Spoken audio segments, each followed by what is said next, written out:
ვაშო ბუნება ისწავლე, ნეწ არ გამომკითხოს. რა? არაფერი. ბავშვებო, დასხედით. აბა დღევანდელი გაკვეთილი რაზე გქონდა ხეებზე, ხო? დიახ, მას.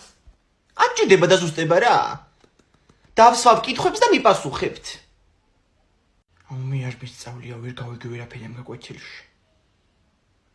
რაკნა იცი, ვითომ რეულში რაღაცას წერდა და არ კითხავს არაფერს.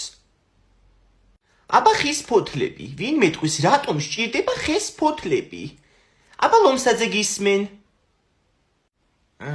ხეს ფოთლები ცვივა. აი ღირა რო გაგწვიდება ერთები, მაგას მე ნახავ. რა პასუხია ეგ? აბა სრული პასუხი ვინ იცის? შენ ორიანი. მიპასუხე კვინიკაძე. ხეს ფოთლები იმიტომ აქვს, რომ შეისუნთქოს ნახშირორჟანგი და მოგცეს ჟანგბადი. ძალიან კარგი. აბა ბავშვებო, ვინ მეტყვის რატომ უნდა დავრგოთ ეზოში ხე? ხე იმის ამან დავრგოთ, მასწავლებელო რო გეიზრდება, მე მოუჭრათ და გქონდეს შეშა. თქვენ ოჯახში ალბათ ჯერ არ შემოუღწევია, ხო გაზის გამათბობლებს. მას შეცქოდა ერთხელ ღუმელი და ბებერჩემა გააჩინა ხანძარი, დაგვეცვა მერე ის სახლი. ხო, აი რა საშიშია. აბა ბავშვებო, ვინ მეტყვის რატომ არ უნდა მოვწიოთ სიგარეტი?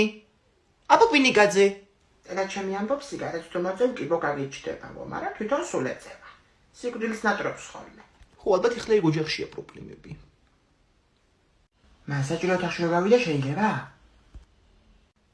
რა იყო ბერიძე სახში ვერ მოითავე? არა.